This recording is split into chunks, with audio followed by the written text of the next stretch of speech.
विषय है। आप यहां बैठे इसलिए हैं क्योंकि आपको भगवान पर विश्वास है और वही विश्वास आपको यहां तक लाया है। इसलिए अपने विश्वास को और मजबूत कीजिए और धीरे धीरे उस विश्वास का लाभ लीजिए कि उस परमात्मा को केवल मंदिर और मूर्ति तक नहीं, कण कण में, जैसे कहा हमने कि भूखे की भूख में और प्यासे की प्यास में, उस ईश्वर को देखना स्टार्ट कीजिए। भगवान सब जगह है, बस विश्वास की मथानी चाहिए। तो भगवान आनंद के सागर हैं, सत चित आनंद। जो आनंद में डूबे हैं वो भगवान को पाएंगे। आनंद एक होता है सुख, एक होता है दुख। बताओ मैया क्या अच्छा है, सुख या दुख? ना, भगवान से प्रार्थना करो, हे प्रभु ना हमें सुख चाहिए ना हमें दुख चाहिए। सुख का उल्टा दुख होता है, हानि का उल्टा लाभ होता है, लाभ का उल्टा हानि है। सब चीज का उल्टा है, इसलिए सुख पाओगे तो दुख मिलेगा क्योंकि उल्टा वही है। इसलिए दुनिया के लोग सब दुखी हैं क्योंकि मांगते सुख हैं और मिलता दुख है, क्योंकि उल्टा है ना सब। इसलिए हमें ना सुख चाहिए ना दुख चाहिए, हम तो आनंद में रहना चाहते हैं। प्रभु हम तो आनंद में रहें, इसलिए सुख में मत रहो, दुख में मत रहो, आनंद में रहो। क्योंकि सुख का उल्टा दुख है, पर आनंद का उल्टा बताओ क्या है? क्या उल्टा है? आनंद में सब सीधा है, यहां उल्टा नहीं है। और कहोगी तो परमानंद, मतलब और आनंद बढ़ेगा, परमानंद और आनंद। यहां माइनस नहीं है, प्लस प्लस है। हाँ या ना मैया? ओ पंचायती मैया हो, बात कर लो, बहन बात कर रही है, हमारी पंचायत चल रही है ना अच्छे से। ओ बहन लाल, वो पता ही नहीं कहाँ कहाँ चल रहा है, क्या चल रहा है, जगाओ जरा।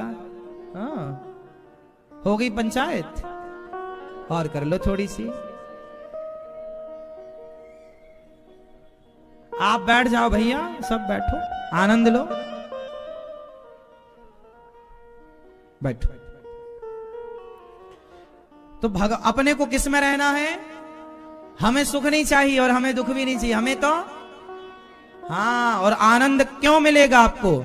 क्योंकि आप भगवान के भक्त हैं और भक्तों को सुख नहीं मिलता, दुख नहीं मिलता, भक्त तो आनंद में रहते हैं। इसलिए हमारे यहाँ उत्सव होता है, नंद के आनंद भयो जय कन्हैया। हमारे कृष्ण का नाम आनंद है, नंद के, क्योंकि आनंद चाहिए अपने को, सुख नहीं चाहिए। सुख मिलेगा तो दुख भी मिलेगा। अपनों का मिलना सुख है और अपनों का बिछड़ना दुख है। और जो मिला है वो बिछड़ेगा जरूर। तो जब मिला था तो सुख मिला, और बिछड़ेगा तो सुख दुख आया कि नहीं? लेकिन आप संसार के सुख दुख से परे हो जाइए और आनंद में रहिए। जिसके जीवन में मिला सत्संग है, उन्हें तो हर घड़ी आनंद ही। इसलिए सत्संग आनंद को देने वाला है, सत्संग आवश्यक। हाँ या ना मैया? वो मोबाइल चल रहे हैं पीछे। राम राम, हो गया मोबाइल का काम? अब सुन लो थोड़ी सी कथा, बैठ जाओ मेरी माँ। ओ टोपा वाली मैया, कहां भागी चली जा रही हो? बैठो।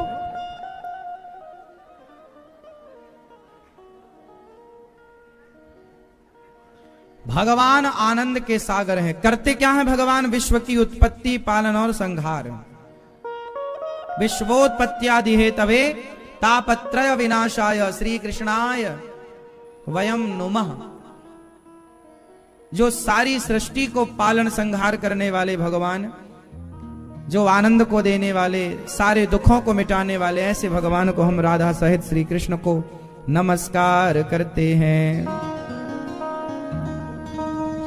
यम प्रव्रजन्तमनुपेतमपेत कृत्यम द्वैपायनो विरह कातर आजुहाव पुत्रेति तन्मयतया तर्वोऽभिनेदुस् तम सर्वभूत हृदयं मुनिमानतोऽस्मि।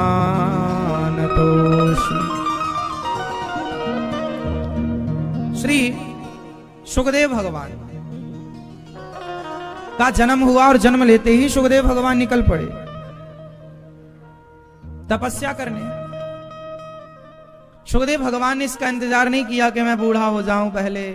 जैसे आप लोगों से हम बोलते हैं ना, भाई कथा सुना करो, भगवान की कथा सुना करो, तो आप लोगों में कुछ लोग कहते हैं अरे कथा तो बुढ़ापे में सुनेंगे, भागवत तो बुढ़ापे में सुनेंगे, जवानी में थोड़ी। अब भाई लोगों को समझाओ कि भागवत बुढ़ापे में सुनने से क्या होगा। सुनने की सही उम्र तो लड़कपन और जवानी है। जवानी सुधर जाएगी तब ना बुढ़ापा सुधरेगा। अब जवानी बिगड़ गई, बुढ़ापा आया, और अब बुढ़ापे में आप सोच रहे हैं कि कथा सुने, तो सुधरना जवानी थी भाई। शुरुआत सुधर, नींव आपने ऊपर कितना बढ़िया, कितनी मजबूती दी, घर में मायने नहीं रखता। आपने नीचे नींव को कितना मजबूत बनाया, ये मायने रखता है। आप नया घर बनाएंगे तो ऊपर आप कितना मजबूत बना रहे हैं उससे मतलब नहीं, आपने नीचे नींव कितनी मजबूत उसकी डाली है, नीचे से मजबूती कितनी दी है, वो मायने रखती है।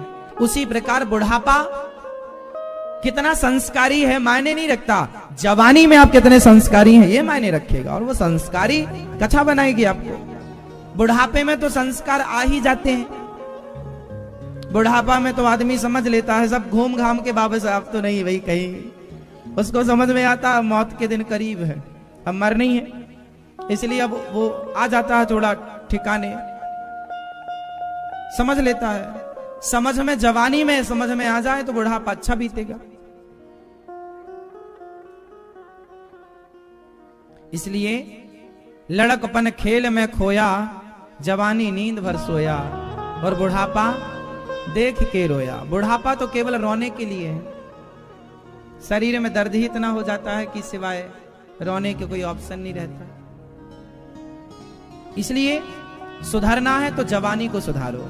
इसलिए भागवत की कथा बूढ़े के लिए तो है ही, पर जवानी के लिए है कथा। इसलिए कथा जवानी में सुनो। जवानी में सुन लोगे तो रास्ता सही पकड़ लोगे। इसलिए तो कहते हैं, हाँ भजन करो मस्त जवानी में, बुढ़ापा किसने देखा है। भजन करो मस्त जवानी में। इसलिए जवानी अच्छी है, बिल्कुल फ्रेश, साफ सुथरी। बुढ़ापा ना जर्जर हो जाता है, शरीर काम नहीं करता। ध्यान कर पाओगे जवानी में, कथा तीर्थ कर पाओगे जवानी में। बुढ़ापा केवल चिंतन में जाए तो अच्छा है, भगवत चिंतन में। और बुढ़ापे में भी आप कथा सुनना स्टार्ट करें, देखो जब जागे तब सवेरा, ये भी ठीक है भाई। जब सुना तब सुना, सुना तो सही, लेकिन मूल जो है वो जवानी अच्छी है। यदि आप हमसे पूछें कि भगवान की भक्ति कब से करें, तो लड़कपन में भक्ति के संस्कार आ जाएं और जवानी में व्यक्ति अच्छे कार्यों को करता हुआ अपने काम को अंजाम दे। अच्छा, भक्ति का मतलब काम छोड़ना नहीं है। आजकल कुछ लोग कहते हैं अरे तुम भक्ति करोगे तो काम छोड़ना नहीं, ना परिवार छोड़ना है, ना पत्नी छोड़ना, ना बच्चे छोड़ना, ना तो काम। पैसा खूब कमाओ, पैसा खूब कमाओ, काम खूब करो। अब बताओ ये दास अनिरुद्ध, हम तो काम भी खूब करते हैं और आपकी सेवा भी खूब करते हैं। ज्यादा पैसा कमाओ, ज्यादा काम करो, ज्यादा पैसा कमाओ और समाज की ज्यादा से ज्यादा सेवा करो। यह है जीवन का सार। पैसा खूब कमाना चाहिए, लेकिन उस पैसे को तिजोरियों में बंद नहीं करना चाहिए। अपने बच्चों के लिए बहुत कमा के रखना नहीं चाहिए। बच्चे तो टैलेंट दे दो, कमा के खा लेंगे। आप तो कमाया हुआ समाज की सेवा में, जहां जरूरत है भूखे को भूखे दो, प्यासे को पानी दो। जरूरतमंदों की सेवा, हमारे शरीर से सेवा हो सके। इसलिए गौरी गोपाल आश्रम में यह दास केवल सेवा करना जानता है और आपको प्रेरित करता है सेवा के लिए। सारी प्रॉपर्टी, सारा धन बच्चों को क्यों देना है? बच्चे अपना कमा के खाएंगे। बच्चों को टैलेंट दीजिए, पैसा नहीं। काबिलियत दीजिए, सोना नहीं। सोना चांदी वो कमा लेंगे, पैसा खूब कमा लेंगे। गुण हो, हाँ या ना?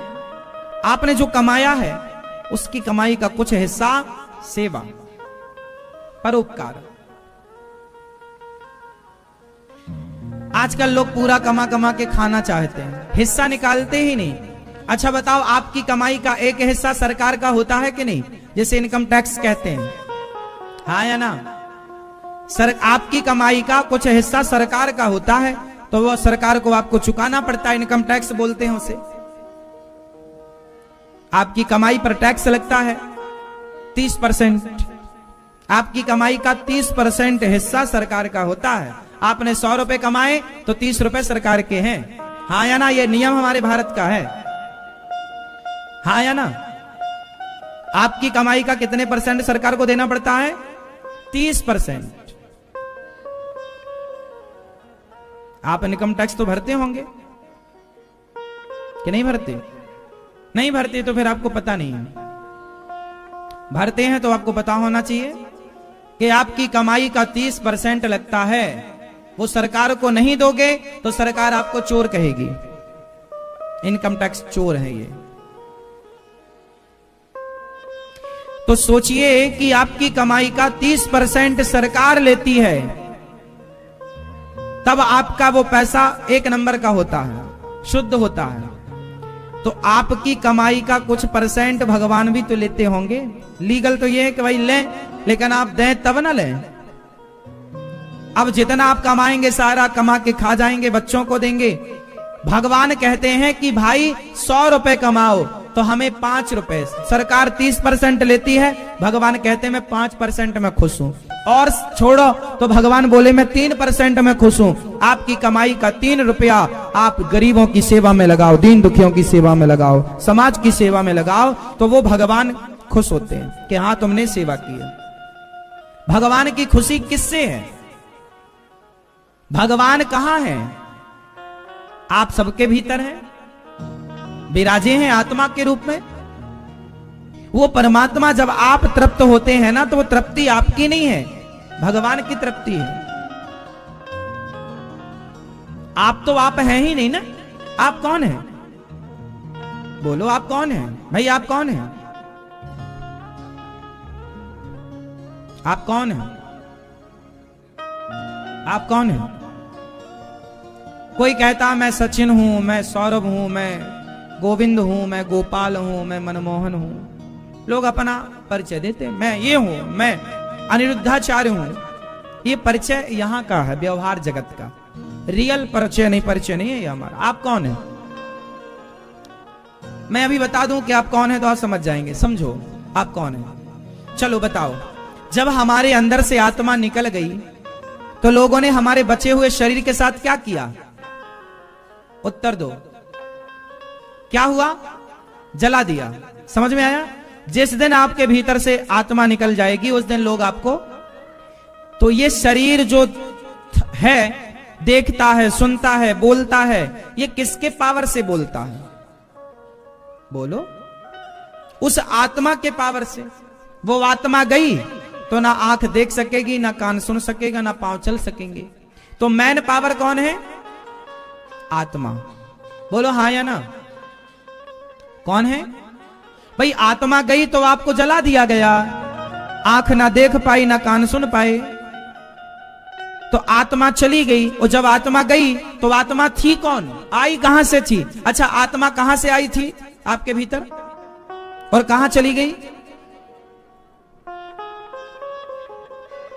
इसे समझो। आप एक घड़े में पानी भरो और उस घड़े को छत पर रखो, तो उस छत पर रखे हुए घड़े में, उस घड़े के जो पानी के अंदर, आपका घड़ा है, घड़े में पानी है। अब पानी में आप आंगन में रख दो, पानी के अंदर ना आपको सूर्य भगवान का प्रतिबिंब दिखता है। बोलो हाँ। आप एक घड़े में पानी भरेंगे तो उसमें सूर्य भगवान का क्या दिखेगा? एक गोला गोला दिखेगा उसके अंदर सूर्य भगवान का, हाँ या ना? रात्रि को रखोगे तो चांद दिखेगा, चंद्रमा, हाँ या ना? अब ये मुझे बताओ कि घड़े में तो आपने पानी भरा था, वो सूर्य का प्रतिबिंब कहां से आया?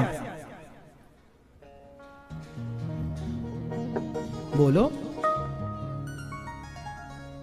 चलो, अब मैंने घड़ा फोड़ दिया, अब बताओ वो प्रतिबिंब कहां चला गया? उत्तर दो। हल्के में मत लेना इन बातों को। तुम्हारी उम्र हो गई होगी पर इन बातों में तुमने कभी गौर नहीं किया होगा। सारी जिंदगी यूनिवर्सिटियों में पढ़ लो, मैया को जगाना जरा, मैया सो लो मेरी माँ, पूरी रात पंचायत करती हो और कथा में आके सो जाती हो। जागो, बड़ी नींद आ गई महाराज जी। कथा है ही इतनी अच्छी, लोग सो जाते हैं। सो जाए मतलब शांति मिलती तब तो सोते हैं। कथा में शांति मिलती है। पिक्चरों को देखने में आदमी नहीं सोता, मूवी देखने गए ना नहीं सोएगा 3 घंटे, क्योंकि मूवी अशांत करती है चित्त को, कथा शांत करती है चित्त को। इसलिए कथा में नींद आना स्वाभाविक है। बस वो तो हम मूर्ख हैं जो सोने नहीं देते हैं। हम बड़े दुष्ट आदमी हैं।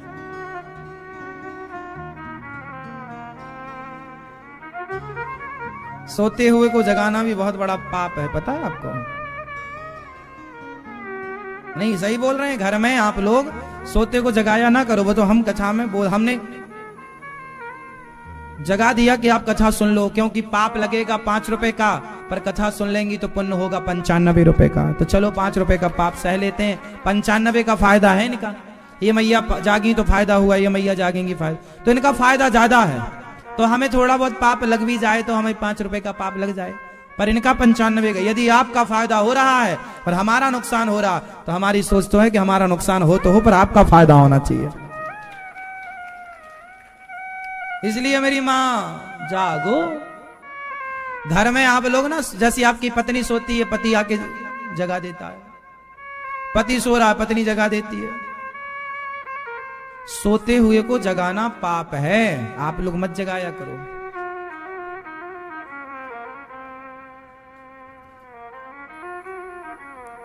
घर में कथा में तो जगा सकते हैं।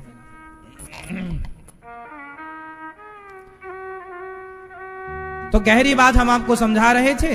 अब वो गहरी बात समझो कि माटी के घड़े में पानी भरा था, उसमें सूर्य का प्रतिबिंब आया, पर मैंने घड़ा फोड़ दिया, तो बताओ वो प्रतिबिंब कहां चला गया? आप बताओ।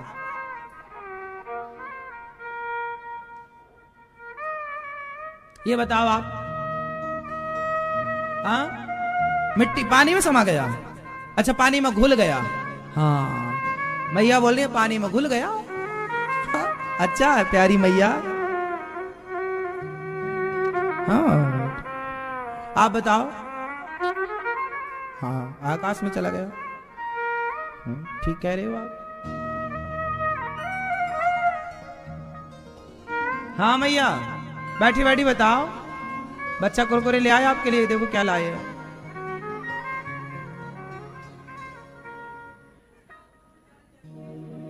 ठीक ठीक ठीक, अच्छा है।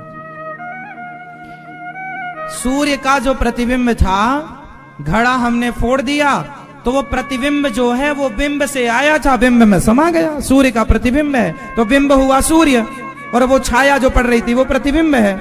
तो प्रतिबिंब जो है, मेरी परछाई मेरे से निकलेगी, मैं चला जाऊंगा तो परछाई चली जाएगी। तो प्रतिबिंब जो है वो बिंब से है। प्रतिबिंब किससे है? यदि बिंब ना हो तो प्रतिबिंब कैसे होगा? तो सूर्य है बिंब और उनका जो परछाई थी वो है प्रतिबिंब। तो घड़ा टूटा तो वो बिंब जो था, प्रतिबिंब जो था, वो प्रतिबिंब किस में समा गया? चूंकि बिंब का था तो बिंब में है। उसी तरह आत्मा जब निकली तो आत्मा भी ईश्वर का प्रतिबिंब है। जैसे घड़े में एक सूर्य दिखाई पड़ रहा है, वो सूर्य नहीं है, सूर्य का प्रतिबिंब है। उसी प्रकार जो आत्मा है, ये आत्मा ईश्वर नहीं है, ये ईश्वर का अंश है। जैसे वो जो प्रतिबिंब था वो सूर्य नहीं था, वो सूर्य का अंश है, प्रतिबिंब। उसी प्रकार हम ईश्वर नहीं है, हम ईश्वर के अंश हैं। जो लोग कहते हैं ना हम ब्रह्मास्मि, हम ही भगवान है, गलत है ये। हम भगवान नहीं है, हम भगवान के अंश हैं। कैसे? जैसे गंगा का पानी है और आपने एक बोतल पानी भर लिया। आप सबके घर में गंगा जल है या नहीं? हाँ या ना? किस किस के घर में गंगा जल है?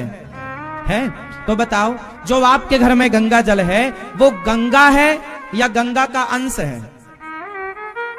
वो गंगा जल तो है लेकिन अंश जल है, वो गंगा नहीं है।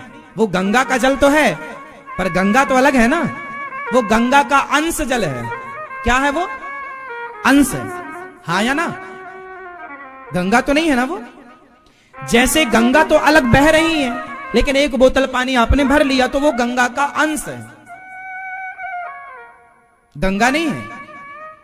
काम वही करेगा पानी, लेकिन याद रखो कि आपने एक बाल्टी पानी भरा गंगा जी का, और तभी कुत्ते ने चाट लिया पानी या सुअर ने मुंह डाल दिया, तो बताओ गंगा का पानी जो बाल्टी में भरा था आपने और उसको सुअर ने चाट लिया, तो बताओ वो पानी शुद्ध रहेगा कि अशुद्ध हो जाएगा?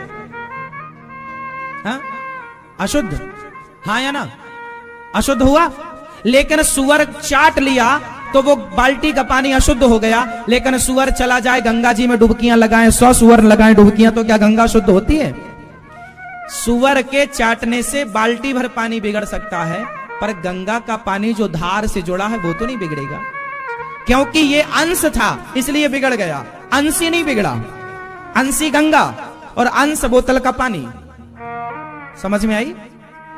तो हम बिगड़ते हैं, हम पाप पुण्य में उलझते हैं, क्योंकि सुअर के मुंह से बाल्टी का पानी बिगड़ेगा, बहता गंगा का पानी नहीं बिगड़ेगा।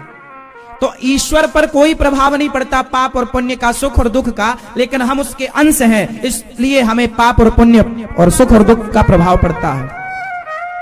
लोग कहते हैं कि ईश्वर हो तो तुम्हें सुख दुख कैसा? हम ईश्वर नहीं है, हम ईश्वर के फास्ट।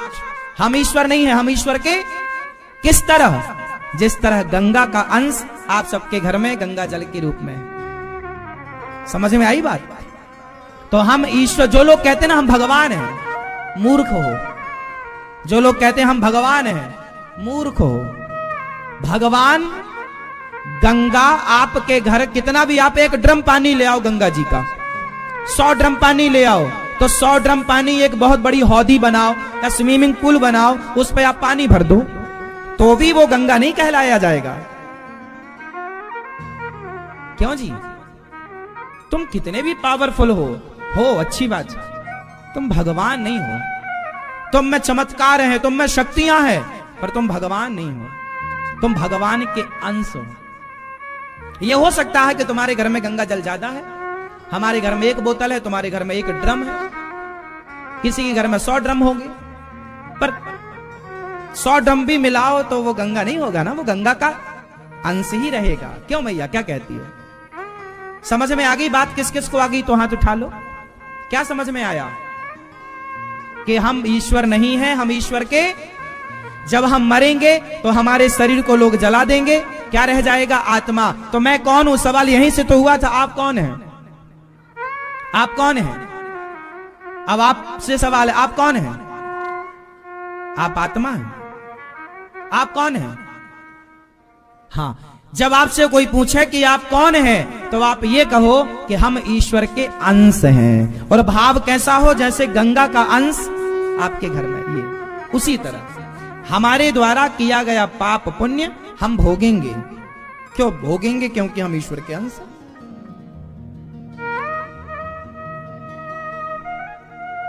अब हम छटपटा रहे हैं, जैसे गंगा का पानी आपके घर में है, लेकिन वो आपके घर में सुखी थोड़ी है।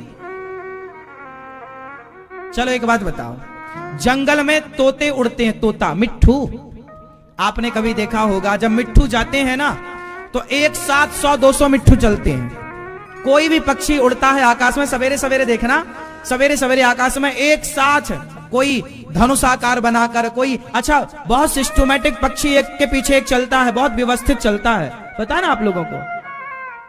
और पक्षी जब जाते हैं तो बिल्कुल समूह में चलते हैं, 100-200 500 पक्षी एक साथ। हाँ या ना? तो देखो, अब वो जो 500 तोते उड़ रहे थे ना, उन तोतों में से किसी एक तोते को पकड़कर एक व्यक्ति ने पिंजरे में डाल दिया। तो ये जो पिंजरे का पक्षी है, तोता, मिट्ठू, ये तड़प रहा है। अच्छा, सोने का पिंजरा हो और खाने को आप मिट्ठू को 56 भोग रखो, क्या वो सुखी होगा? बोलो, वो सुखी कहां था? वो अपने उस परिकर के साथ सुखी था। 100-200 पक्षी जो थे, वो सबके साथ उड़ना, सबके साथ बैठना, सबके साथ खाना, तब ज्यादा सुखी था। वो अपनों से क्या हो गया? बिछड़ गया और कहां आ गया? पिंजरे में आ गया। अब वो पिंजरे में कैसा है? दुखी है। बस वही है, हम ईश्वर के अंश हैं, हम उस ईश्वर के साथ रहने वाले थे। गंगा का पानी गंगा में बह रहा था, आपने बोतल में भर लिया, मतलब आपने गंगा से अलग कर दिया। तो ईश्वर का मिलन क्या है? बोले गंगा का पानी बोतल में भर के आपने गंगा से अलग कर दिया, तो वो पानी उदास हो गया, मैं अलग हो गया अपने उस विराट से, मैं अपने उस विराट से।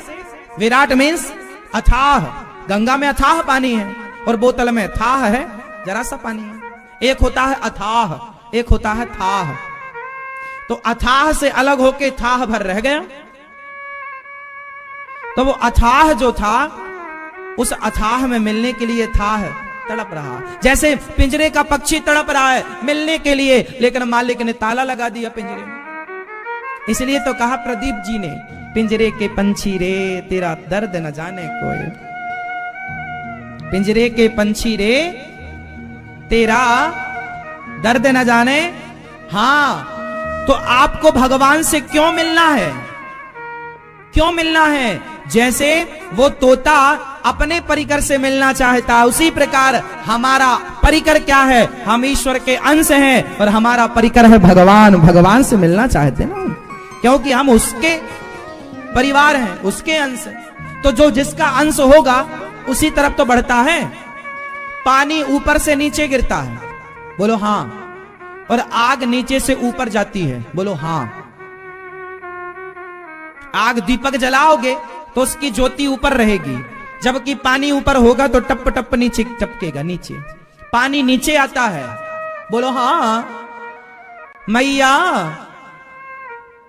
समझ में आ रही है कि हम बोले ही जा रहे हैं?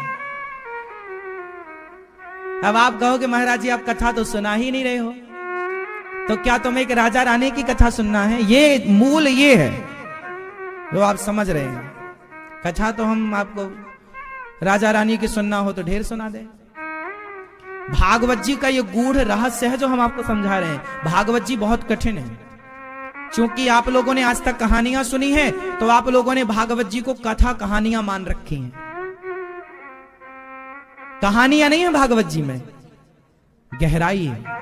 हम आपको गहराई पर लेके जा रहे हैं। पानी ऊपर से नीचे आता है और जबकि आग नीचे से। क्यों? आप बताओ ऐसा क्यों होता?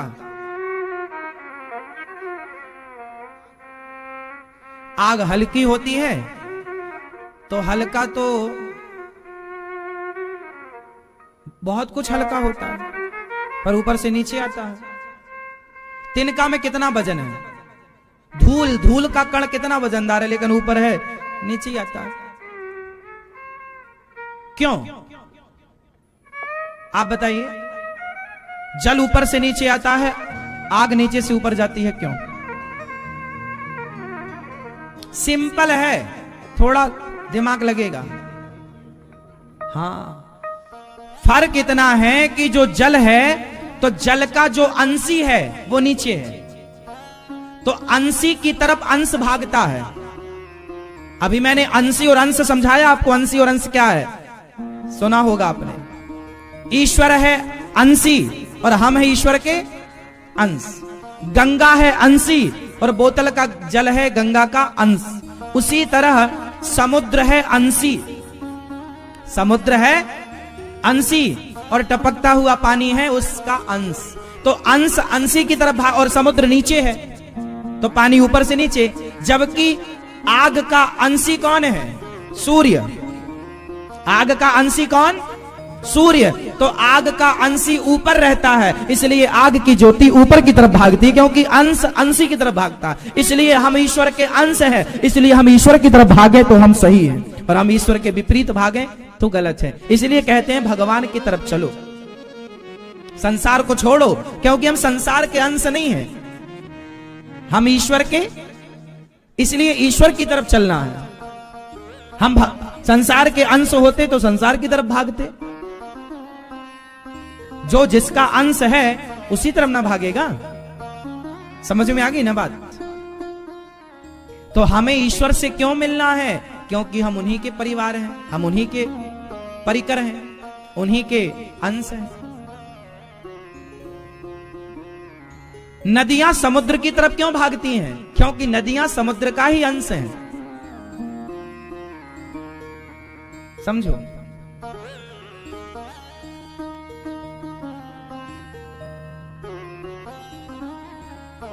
हवा किसकी तरफ भागती है? बताओ, हवा किसकी तरफ भागती है? उत्तर दो। आकाश की तरफ, क्योंकि आकाश का अंश है हवा। बात समझ में आ रही? बहुत कठिन विषय है ये जो हम आपको सुना रहे हैं। मैया, ओ पंचायती मैया, ओ काली और गुलाबी मैया, हो गई पंचायत? कर लो मेरी मां थोड़ी और। तत्व कितने होते हैं जिनसे हम बने हैं? 5। पांचों के नाम जरा हमें याद कराओ।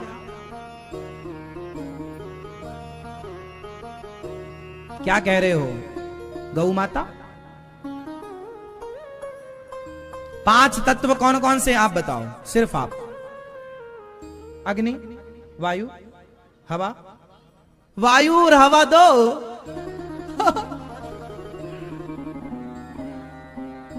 वायु और हवा दो। बुद्धू मैया।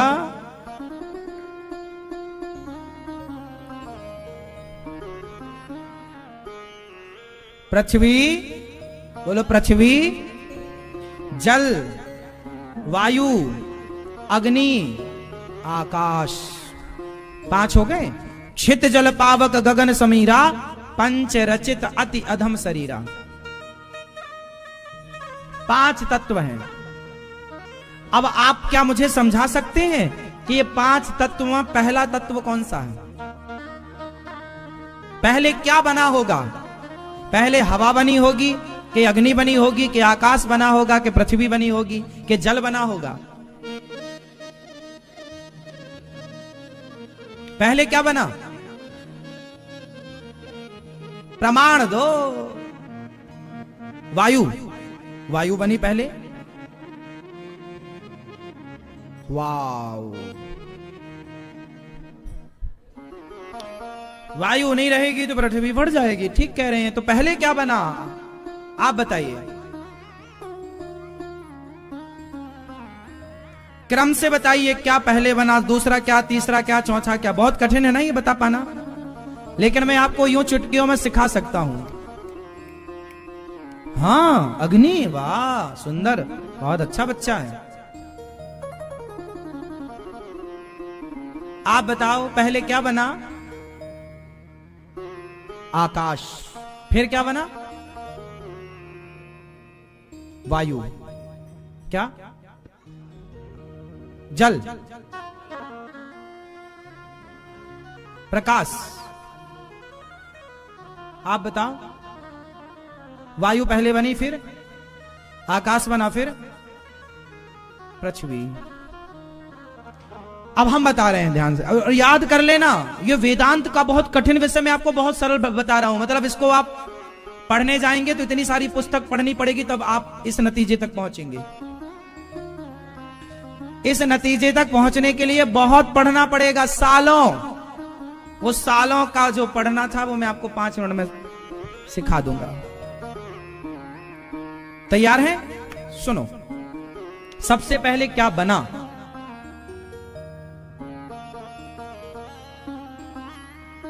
आप खड़े हो जाओ, आप यहां जाओ।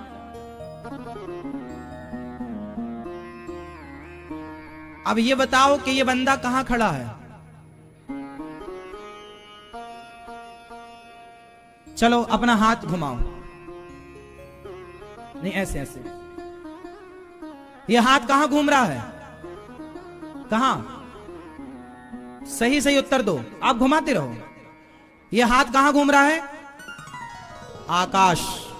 ये आकाश है। आपके पेट में भी जो खाली स्थान है वो आकाश है। जैसे ये छत पड़ी और ये पृथ्वी के बीच में जो बीच का भार है वो पूरा क्या बोला जाएगा? तो ये हाथ कहां घूम रहा है? ये हाथ इनका घूम रहा है आकाश में। और जैसे ही हाथ घूम रहा है तो क्या प्रकट हो रही है?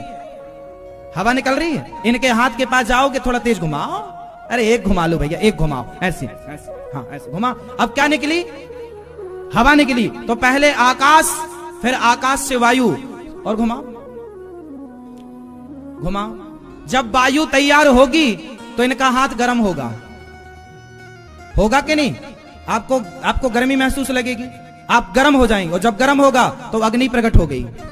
तो आकाश से वायु, वायु से अग्नि, और जब इनकी आग जलेगी तो इनको पसीना आएगा।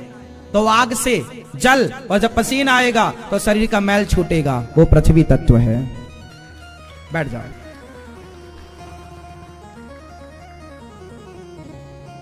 समझ में आई बात? सबसे पहले तैयार हुआ आकाश, सबसे पहले तैयार हुआ आकाश, आकाश से वायु, क्योंकि आकाश में वायु, इसलिए वायु ऊपर की तरफ भागती है, क्योंकि आकाश खाली स्थान पर वायु रहती है ना? आकाश से वायु, वायु से, जोर से, वायु से अग्नि, फिर अग्नि से जल, क्योंकि पहले आपकी बॉडी गर्म होती है तब पसीना आता है। तो अग्नि से जल, हाँ या ना? और फिर जल आया तो पृथ्वी। इसलिए पृथ्वी का आधार जल है। लोग कहते हैं पृथ्वी का आधार क्या है? पृथ्वी शेष भगवान पर टिकी है, और मूल आधार क्या है? जल। कैसे जल हो सकता है? अच्छा एक बात बताओ, पानी के ऊपर आपने कमल का पत्ता डाला, पत्ता कमल का, और कमल के पत्ते पर आपने माटी का एक छोटा सा ढेला डाल दिया, तो बताओ क्या वो पानी उस माटी के ढेले का कुछ बिगाड़ पाएगा? क्योंकि मूल में क्या है? कमल। और भगवान नारायण की नाभि से क्या निकला? कमल। उस कमल में ब्रह्मा जी प्रकट हुए। जिस कमल पर ब्रह्मा जी बैठे हैं, उस कमल की जो पंखुड़ी है, उस पंखुड़ियों पर ऐसी करोड़ों पृथ्वियां हैं, करोड़ों ब्रह्मांड है। ब्रह्मांड निकाया निर्मित माया, रोम रोम प्रतिवेद कहे। तो ये पानी आधार है, पर कमल की पंखुड़ी आधार मान सकते हैं, लेकिन कमल की पंखुड़ी का आधार तो जल है, और वो कमल की पंखुड़ी का आधार मूल में भगवान है, क्योंकि नाभि से कमल निकला है। बात समझ में आई? जैसे एक छोटा सा माटी का ढेला पड़ा रहता है ना कमल की पंखुड़ी पर, कुछ नहीं बिगड़ा, ऐसे पूरी पृथ्वी जरा से माटी के ढेले की तरफ पड़ी है, जरा से माटी के ढेले की तरफ पड़ी है। ये बहुत बड़ा विज्ञान है। आज तक इस गहराई तक पहुंच पाना वैज्ञानिकों के लिए बड़ी टेढ़ी खीर है, टेढ़ा काम है। ये 5 तत्व से आप बने हैं, और इन 5 तत्वों में पांचों का जनक कौन है? वैसे 5 तत्वों को प्रकट करने वाले भगवान हैं। मूल में तो भगवान है, पर भगवान ने पहले पहले क्या क्या क्या क्या कैसे कैसे बनाया, वो सब विधान है। तो मूल में हम आपको केवल ये समझा रहे थे कि हम ईश्वर के अंश हैं, इसलिए ईश्वर से मिलने के लिए बेचैन होते हैं भक्त, और जो संसार में भटक जाते हैं वो परेशान होते हैं। तो आपके अंशी हैं भगवान, इसलिए चलो भगवान की ओर। इसलिए तो कहो, क्या कहना है? हाँ, त्वमेव माता च पिता त्वमेव, त्वमेव बन्धुश्च सखा त्वमेव, त्वमेव विद्या द्रविडं त्वमेव, त्वमेव सर्वं मम देव देव। त्वमेव माता च पिता त्वमेव, त्वमेव बन्धुश्च सखा त्वमेव। हम भगवान के हैं ना, इनके। अब हमारे भगवान कैसे दिखते होंगे? ऐसे लिखा है भगवान कैसे दिखते हैं, वैसा बना दिया आकृति। लो, इसलिए सुखदेव भगवान ने जन्म लिया, और जन्म लेते ही भगवान को पाने के लिए निकल पड़े, उन्होंने देर नहीं लगाई। ऐसे सुखदेव भगवान को नमस्कार करते हैं। 88,000 संतों के बीच में सूत जी आए। शौनकादि ऋषियों ने प्रश्न किया, हमें कथा सुनाओ। कहा अच्छा, सुनाते हैं। प्रीति ही सौनक चित्ते थे यतो वच में विचारिचा। अब मैं सारे शास्त्रों का सार सुनाता हूँ, सुनो। एक बार सुखदेव भगवान जब राजा परीक्षित को कथा सुना रहे थे, इंद्र अमृत का कलश लेकर आए, पर सुखदेव भगवान ने उन्हें अधिकारी नहीं समझा और वहां से विदा किया। कहा कि कांच का टुकड़ा लेकर हम मणि कैसे दें, क्वा सुधा क्वा कथा लोके क्वा कांचा क्वा मणिर्महान। इंद्र ने कहा कि एवं विनिमय जाते सुधा राज्ञा प्रपीयताम, बदल लो। सुखदेव भगवान ने कहा नहीं। जब 7 दिन की कथा से परीक्षित का उद्धार हुआ, तब इंद्र ने तराजू बांधी और भागवत जी को तौल कर देखा कि स्वर्ग के सुख ज्यादा वजनदार हैं या भागवत जी में ज्यादा बल है। तो भागवत जी को तौल कर देखा, इंद्र के स्वर्ग का सुख फीका पड़ गया और भागवत जी का पलड़ा भारी था। भागवत जी की बराबरी स्वर्ग के सुख नहीं कर सकते, मतलब भागवत जी की महिमा स्वर्ग के सुख से ज्यादा है। स्वर्ग का अमृत पीने से अमरता मिलती है, अमरता मिलती है, पर कथा अमृत पीने से भगवान ही मिल जाते हैं, और भगवान को मिलने के बाद अमरता का क्या काम। तब कथा अमृतम, कथा ही अमृत। एक बार भक्ति महारानी ने भी भागवत सुनी। नारद जी महाराज सारे तीर्थों में भ्रमण करते रहे, शांति नहीं मिली। तब नारद जी वृंदावन आए और वृंदावन में कन्या को उदास देखा। वो कन्या कौन थी? भक्ति महारानी। एक बच्चा इस तरफ सो रहा था, एक बच्चा इस तरफ। कौन था वो? भक्ति के कितने बेटे हैं? भक्ति के कितने बेटे हैं? 2। कौन कौन? ज्ञान और वैराग्य। भक्ति के 2 बेटे हैं, ज्ञान और वैराग्य। इसलिए भक्ति जब होगी तो ज्ञान वैराग्य आ ही जाएगा। मीराबाई जब भक्त बनी तो ज्ञान आ गया। ज्ञान जाएगा कहां? कहां जाएगा? जहां पानी, जहां घड़े में पानी होगा वहीं तो सूर्य का प्रतिबिंब होगा। उसी प्रकार जहां भक्ति होगी वहीं ज्ञान का प्रतिबिंब होगा, वहीं ज्ञान होगा, वहीं वैराग्य होगा, स्वाभाविक है। तो भक्ति ज्ञान विरागाप्तो विवेको वर्धते महान। ऐसी कथा सुनाओ कि हमारी भक्ति ज्ञान वैराग्य बढ़े। भक्ति के 2 बेटे मूर्छित पड़े, भक्ति उदास पड़ी। एक दिन नारद जी आए, नारायण नारायण। भक्ति महारानी क्या हुआ? भक्ति बोली, महाराज जब से कलयुग आया मेरे बच्चे दुखी, मैं परेशान हूं। मैं द्रवण उत्पन्ना द्रवणे साहम, मैं बड़ी कर्नाटक में वृद्धिम कर्नाटके गता, क्वचित क्वचिन महाराष्ट्रे गुर्जरे जीर्णताम गता। मैं कहां जाऊं महाराज, मैं बड़ी परेशान हूं। भक्ति रोई। नारद जी बोले, अच्छा तुम बड़ी दुखी हो? बोले, कलयुग में पाप के सिवा क्या है?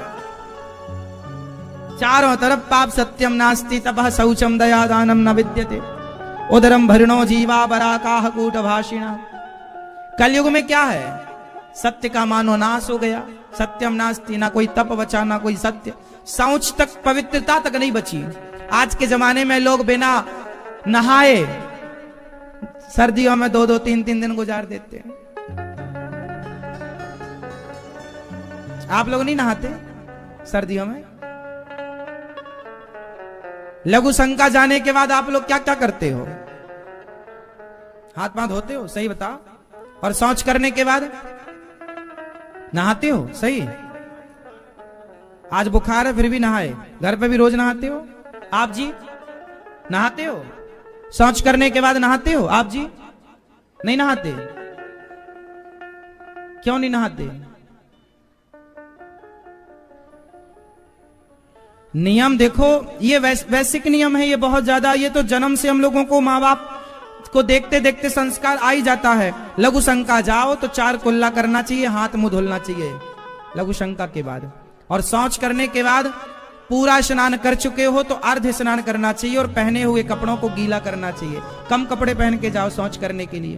पूरा स्नान ना करो तो अर्ध स्नान करो। स्नान करके ही शुद्धि होगी।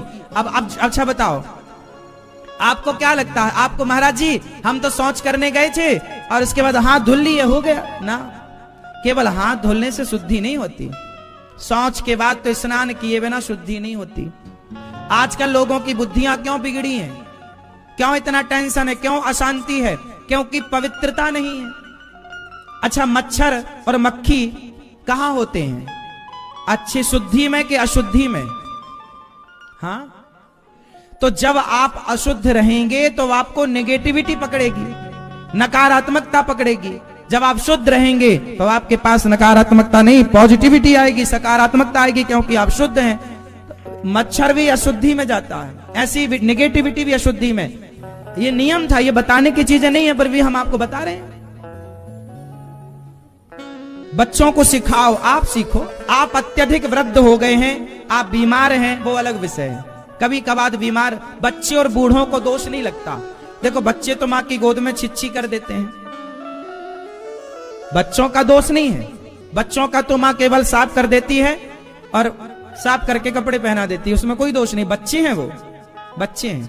लेकिन जब आप बड़े हो गए, आप 10 वर्ष के हो गए, तो हमारे यहाँ तो छोटे 5 साल का सबसे छोटा बच्चा हमारे यहाँ 5 साढ़े 5 साल का है, वो भी शौच करने जाता है तो स्नान करता है।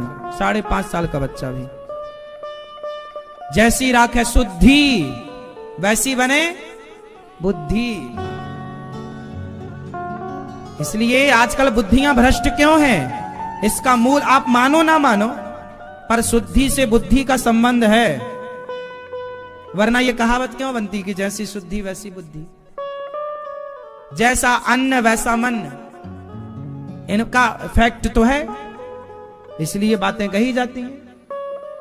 आपको ध्यान रखना चाहिए। अच्छा, आप नहा मतलब कुंवारी कन्या 20 साल की है, 21 साल की है, पर विवाह नहीं हुआ, और स्त्री मतलब विवाह हो चुका और वो किसी की स्त्री हो गई, अर्थात पत्नी हो गई, और वो एक बच्चे की मां हो गई। अब एक बच्चे की मां, एक स्त्री, ध्यान से समझना, एक स्त्री जिसका एक बच्चा है, और एक वो लड़की जो 20 साल की है और उसका भी विवाह नहीं हुआ, बच्चा नहीं हुआ।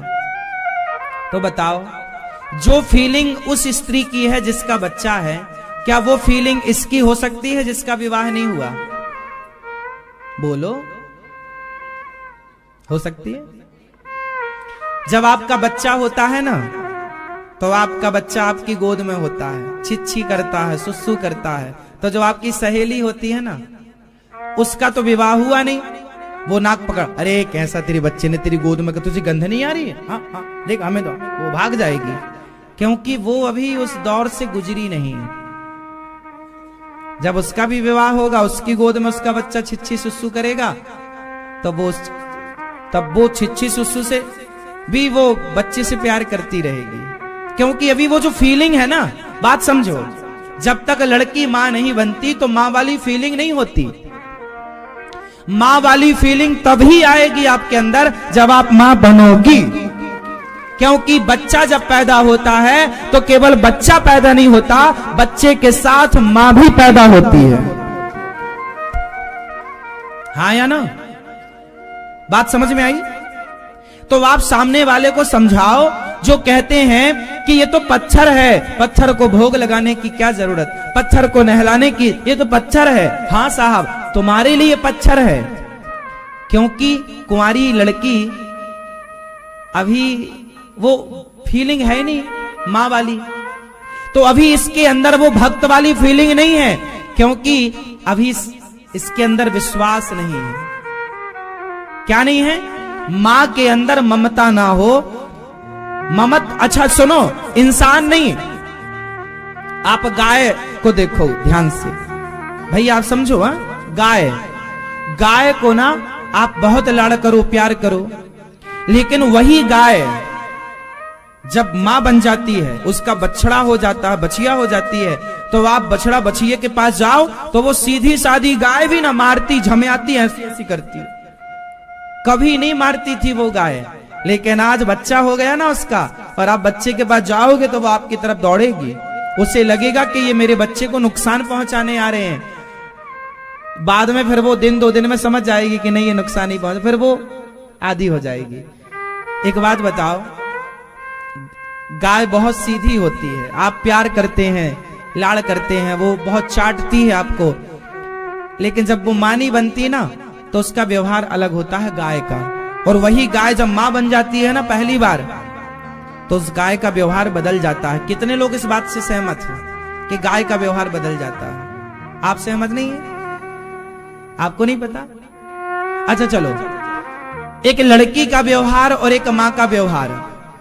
लड़की जब माँ बन जाती है तो उसका व्यवहार बदल जाता है। कितने लोग इस बात से सहमत है ना? लड़की की फीलिंग अलग है और माँ की फीलिंग अलग है, हाँ या ना?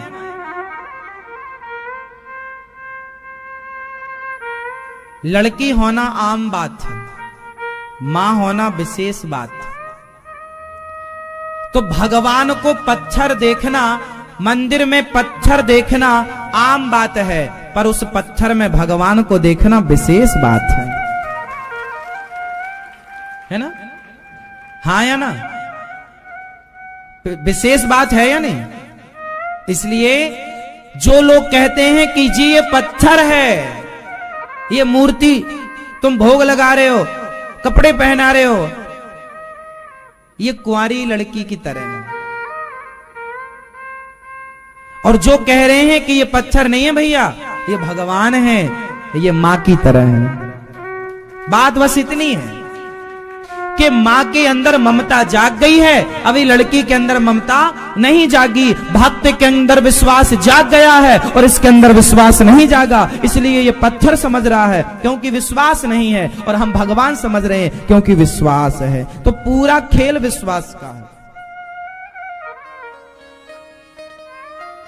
हाँ या ना? तो ना मूरत में, ना तीरथ में, ना कोई निज निवास में, मोकू कहां तू ढूंढे बंदे मैं तेरे विश्वास में। चार दीवारी बना के उसमें मुझको ना महफूज करो, हर पल तेरे साथ खड़ा मैं मुझको जरा महसूस करो। ना मंदिर में, ना मस्जिद में, ना काशी कैलाश में, मुझको कहां तू ढूंढे बंदे मैं तेरे विश्वास में। कहां है भगवान? विश्वास है तो कण कण में है, विश्वास है तो ये भगवान है, विश्वास है तो ये भगवान है, वरना धातु की मूर्ति है। विश्वास है तो बिहारी जी भगवान है, वरना शिला है। विश्वास है तो भगवान है, नहीं है तो फिर आपके अंदर अभी विश्वास की कमी है। जब वो जागेगा तब आप इस स्थिति तक पहुंचेंगे। मैं नहीं कहता मौन रहो तुम, भगवान कह रहे हैं कि मैं नहीं कहता कि मौन रहो तुम, मैं नहीं कहता कि शोर करो। अपना ज्ञान किनारे रखकर मेरी बात पे गौर करो। ना जप ना तप में, ना व्रत, ना जप तप में, ना मूरत में, ना व्रत और उपवास में, मोको कहां तो ढूंढे बंदे मैं तेरे विश्वास में। ना जप में, ना तप में, ना पूजन उपवास में, भगवान कहां है? मुझ पे तो अभिमान है तुझको। है सोने को, सोने को कौन शुद्ध करता है? आग। सोने को आग, जैसे सोने को आग ही शुद्ध कर सकती है, हाँ या ना? सोनार पीटता रहे पर आग में न डाले। सोने को आग शुद्ध करती है, गर्म कपड़ों को हवा शुद्ध करती है, रोजमर्रा के कपड़ों को पानी शुद्ध करता है। ऐसे ही आपको शुद्ध करने वाला शौच के बाद जल होता है जो आपको शुद्ध करता है, इसलिए शुद्धि। अन्न को कौन शुद्ध करता है? आग। आप कह रहे हैं आग, उत्तर गलत है। अन्न को शुद्ध कौन करता है? जब आपका अन्न बन जाए और जब वो अन्न का भोग भगवान को लग जाए और किसी भूखे को निकल जाए तो वो अन्न शुद्ध हो जाता है। तुम ही निवेदित भोजन करें, भगवान को भोग लगते ही अन्न शुद्ध होता है। भोग क्यों लगाना चाहिए? क्योंकि बिना भोग लगाए आप जो खाएंगे वो अशुद्ध है। वो भले वो दाल रोटी हो, पर वो दाल रोटी भी मांसाहार की तरह है, क्योंकि आपने शुद्धि नहीं की। शुद्धि कैसे होगी? थाली निकालो, दाल चावल सब्जी रोटी निकालो, तुलसी पत्ता डालो, भगवान जी को भोग लगाओ और दाल को दाल में, सब्जी को सब्जी में, रोटी को रोटी में रखो, पूरा भोजन प्रसाद हो गया, वो शुद्धि हो गई। भोग लगते ही शुद्धि होती है, हाँ या ना? इसलिए बिना भोग लगाए नहीं खाना चाहिए। और भोग लगाने के बाद हमारे यहां पहली रोटी गाय की, अंतिम रोटी कुत्ते की, मतलब गऊ को दान, रोटी का दान, कुत्ते को दान, रोटी का दान। दान करने से अन्न की शुद्धि होती है। भोजन बन जाए तो पहले देख लो द्वार के बाहर कोई भूखा प्यासा तुम्हारे दरवाजे में बैठा तो नहीं है। यदि बैठा है तो पहले रोटी उसे दो, वो खाएगा, तब आपकी शुद्धि होगी। जैसे तेरही होती है, तुम्हारे पिताजी, तुम्हारी माँ, तुम्हारे दादा, तुम्हारी दादी की मृत्यु हुई तो तेरही का भोजन कब शुद्ध होता है? उत्तर दो। हाँ, तेरहवीं होती है कि नहीं आप लोगों के यहां? तो तेरहवीं का भोजन कब शुद्ध होता है? हाँ, तेरहवीं का भोजन तब शुद्ध होता है जब उसका भोग लगे और पहले 13 ब्राह्मण भोजन करें। ब्राह्मणों के खाते ही वो प्रसाद शुद्ध होगा, फिर वो आपके परिवार और समस्त लोग खाएंगे। पर आजकल मर्यादा इतनी भ्रष्ट हो गई है कि 13वीं में पहले ब्राह्मण नहीं खाते, पहले लोग आके खाते हैं। परिवार के लोग, घर वाले पहले ही भर लेते हैं ठूस ठूस के, फिर पंडित जी आए तो खाए पिए। ये सब मतलब सारी मर्यादाएं खत्म हो गई। अब कोई, इसलिए लोगों को फल भी नहीं मिलता चीजों का। पहले तुमने खा लिया तो वो झूठा हो गया। विधान नहीं है पहले खाने का। हाँ, छोटे छोटे बच्चे मूके हैं, दे दो, उनका दोष नहीं है। पर जो घर का मुखिया है, रिश्तेदार है, आजकल तो रिश्तेदारों को भी जरा देर का सब्र नहीं होता कि थोड़ा सब्र करें। आए पहले खाने पर टूटते हैं। कोई खाया नहीं खाया उन्हें कोई मतलब नहीं। एक देखो, जो परंपरा है ना वो फॉलो होनी चाहिए, जो मर्यादा है वो फॉलो होनी चाहिए। 13वीं में पहले ब्राह्मण बुलाओ, ब्राह्मणों के पहले पांव धुलो, पांव धो करके उन्हें पवित्र आसन पर बिठाओ और जो भी बनाया गया है, दाल चावल, पूड़ी सब्जी, खीर, मीठा, जो भी वहां पर पूड़ी सब्जी बनती है उस समय, तो वो सब बने, पक्का भोजन, और वो फिर ब्राह्मण पहले पाए। और ब्राह्मण 13वीं में जब भोजन करते हैं ना, तो पहले एक रोटी, एक पूड़ी, थोड़ी मिठाई, थोड़ी सब्जी, थोड़ा जो भी है सब कुछ निकाल के उस मृत आत्मा के लिए, मृत व्यक्ति के लिए अलग निकालते हैं। वो ले जा करके गाय को खिलाया जाता है। वो गाय खाते ही वो पितर तृप्त होते हैं। ये विधान है। अब विधान का, नियम का पालन होते ही नहीं आजकल। सब फैशन में है, सब खड़े खड़े खा रहे हैं, चप्पल पहन के खा रहे हैं, जूते। इतना भी विकास ठीक नहीं है कि तुम्हारी बुद्धि भ्रष्ट हो जाए। सब परंपराएं नष्ट हो गई ना इससे। खड़े खड़े खाने का, खड़े खड़े कुत्ता खाता है आजकल तो, खड़े खड़े लघु शंका भी करते हैं, कुत्ता खड़े खड़े मूतता है, ऐसे तुम भी कुत्तों की तरह खड़े खड़े। ये सब कुत्तों वाले आचरण आ गए हैं। इंसानियत कहां रही? इंसानों वाले सब खत्म है। अब पैंट पहनोगे तो कुत्तों की तरह करोगे। तुम्हारे बाप दादे धोती पहनते थे तो बैठ करके लघु शंका करते थे। धोती पहनना सही है, पैंट पहनना गलत है। लेकिन अब समझाए कौन? जो समझाए वो मूर्ख है। आज के युग में तो कहो कि भाई पैंट ना पहनो तो वो बड़ा कठिन काम हो जाएगा। लेकिन आज के इस कठिन काम को भी ये दास अनिरुद्ध, हम तो धोती ही पहनते हैं। धोती, वो देखो बगलबंदी, ये जो हमारा पहनावा ना साहब, ये भारतीय पहनावा है।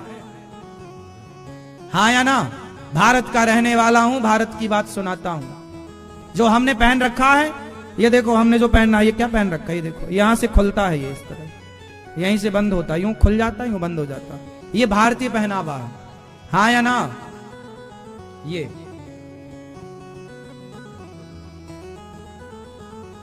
तो आप भारत में रहते जरूर हैं, पर भारत के मर्यादाओं को, भारत के जो परंपरा है, वो परंपरा तो नष्ट हो रही है ना। हम आपसे कहेंगे कि आप केवल संडे के संडे 6 दिन आप पैंट शर्ट पहनिए, पर संडे के संडे आप धोती कुर्ता पहनिए, माथे पर तिलक लगाइए, भारतीय वेशभूषा में रहिए, कहीं भी रहिए। भाई आज हम भारतीय वेशभूषा में रहेंगे, ये हमारी वेशभूषा है। संडे के संडे आप लोगों ने अपने दादा, परदादा, नाना को देखा होगा धोती कुर्ता में, देखा कि नहीं? उसके बाद अब किसको देखा अपने धोती कुर्ता में? केवल दास अनिरुद्ध को आपने देखा होगा, और भी जो परंपरा बचाए हैं बेचारे उन लोगों को देखा होगा। कम लोग हैं, मतलब उंगलियों में गिन सकते हैं आप धोती कुर्ता वालों को। हाँ हाँ, आपने पहन रखी है, घर पे भी पहनते हो कि यहीं बस? संडे के संडे पहना करो, कोशिश करो कि संडे के संडे आप शॉपिंग करने जाएंगे तो भी धोती कुर्ता पहन के जाएंगे, मॉल पर जाएंगे तो धोती। क्यों जी? क्या अपने वेशभूषा से प्यार नहीं करना चाहिए? क्या अपनी संस्कृति को छोड़ देना चाहिए? मेरे नौजवान भाइयों, ये संस्कृति हमारी कौन फॉलो करेगा? हम नहीं करेंगे तो क्या पाकिस्तानी धोती कुर्ता पहनेंगे क्या? अरे हमारी संस्कृति है तो हम ही ना फॉलो करेंगे। संडे के संडे आपको धोती कुर्ता पहनना चाहिए। कितने लोग मेरी बात से सहमत हैं? आप नहीं है? हाँ?